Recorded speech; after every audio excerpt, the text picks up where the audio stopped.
Oke sob, kali ini kita mau menguji otomatik central lock dan unlocknya ya. Posisi saat ini saya sudah di dalam kabin mobil dan kondisi masih off semua ya. Kita akan coba untuk mengaktifkan central locknya ini. Oke, posisi kita kontak dulu. Oke, sudah on ya, panel-panel di sini juga sudah menyala semua. Nah, dalam kondisi ini apabila kita menghidupkan mesin, kemudian kita menginjak pedal rem, maka dia otomatis akan terkunci. Kita coba ya, ini saya injak 1, 2, 3. Oke, pintu central locknya mengunci ya. Begitupun nanti kalau misalkan kita injak pedal rem selanjutnya, ini sudah tidak berfungsi karena memang posisi switchnya sudah beralih.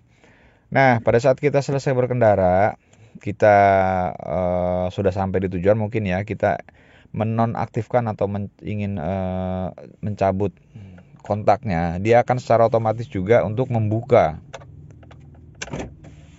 Oke, bisa diperhatikan panel instrumen mati, central locknya terbuka secara otomatis. Mungkin itu aja yang mau saya share untuk bagaimana cara proses perakitan dan pemasangannya. Bisa saksikan terus di video saya selanjutnya. Yang kita persiapkan adalah limit switch. Saya pakai yang ukuran sedang, ada yang mikro, yang kecil itu yang sekiranya untuk mouse, tapi saya pakai yang ukurannya lebih besar. Yang kemudian juga kita siapkan juga relay 12 volt. Untuk relaynya tidak mengikat, tapi kita pakai, kebetulan saya sudah ada juga relaynya, harganya nggak terlalu mahal juga. Dan yang nggak kalah penting, kabel yang isi 3 ya. Di online itu kita bisa dapat dengan harga 5.000 3 meteran itu. Jadi kalau di total mungkin kurang lebih hanya sekitar nggak nyampe 15.000 ya. Nah, limit switchnya itu nanti kita solder semacam ini ke kabelnya, yang kemudian nanti saya perjelas di video ini. Oke, inilah bagian terpenting atau skematiknya untuk proses pemasangan central lock automatic ini. Harus dipahami dulu, dipelajari secara seksama, mulai dari arus kabelnya, masing-masing komponen, dan juga cara kerjanya. Jika ada yang kurang paham, mungkin bisa ditanyakan atau bisa di pause video ini untuk bisa melihat lebih lama atau lebih jelas lagi. Kita harus tahu dulu mekanisme untuk auto locknya. Ini karena memang di unit R3 ini tidak dilengkapi dengan switch ya, switch yang kalau kita tahu di motor-motor central lock umumnya kan dia ada semacam switchnya yang untuk mengetahui posisi apakah sudah lock ataupun unlock. Nah, di sini nggak ada guys. Udah gue cari-cari, bahkan ke sini gue lacak, ini mengarah ke motor central locknya, tapi switchnya nggak ada. Terus gue cari dari port yang ini juga nggak ada juga switchnya. Yang kemudian kalau ini yang switch yang kecil kan ada dua nih, yang merah, yang hitam sama yang putih. Kalau yang putih ini untuk speaker, larinya speaker sama spion. Kalau yang ini fokus untuk di central lock ya, central lock, power window ini di sini. Nah, akhirnya gue buat sendiri switchnya. Jadi yang mekanisme kerjanya tuh begini ya. Kalau dia terkunci, maka dia akan menekan tuas dari switchnya. Buka.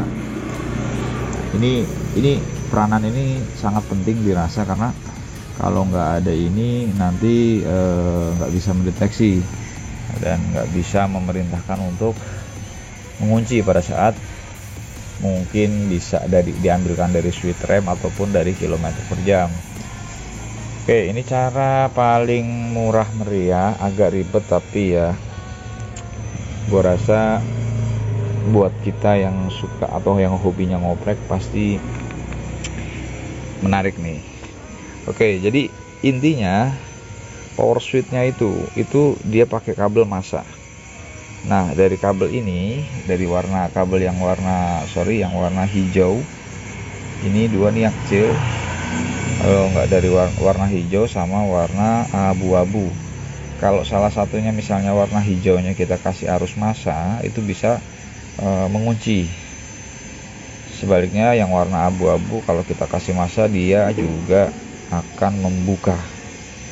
Nah, dari sini ini kita urut. Setelah saya urut-urut, ini tembusnya ke sini guys. Nah, tembusnya ke konektor yang ini guys, dia di belakang sini nih, warna abu-abu dan warna hijau. Oke, yang juga kita harus narik kabel ya untuk jalur switchnya ini. Saya narik kabel, kemudian tembus melalui sela-sela karet ini, tembus ke depan, nanti baru kita olah informasinya yang dari switch ini menuju central lock untuk eksekusi pengunciannya. Oke, secara sederhana mungkin itu yang bisa saya jelaskan. Ini kurang lebih kalau dihitung secara cost ya, secara material ini kayaknya nggak nyampe 20.000 juga ya kayaknya. Oke, sebagai informasi tambahan, untuk kabel yang akan kita jumper dari switch rem itu ada kabel yang berwarna kuning. Nah, kabel berwarna kuning itu keluarannya arusnya plus, bermuatan arus plus. Itu nanti kita masukkan ke dalam relay yang kita hubungkan tadi dengan arus negatifnya dari switch yang tadi pertama kita jelaskan. Jadi itu yang diambil kabel berwarna kuning untuk unit R3 nya ya.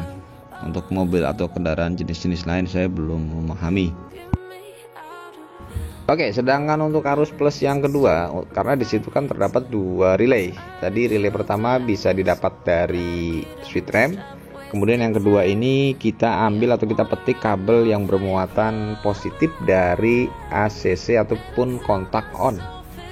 Jadi untuk memenuhi syarat supaya relay itu bisa bekerja kan harus ada dua tegangan plus dan minus di dalam koilnya.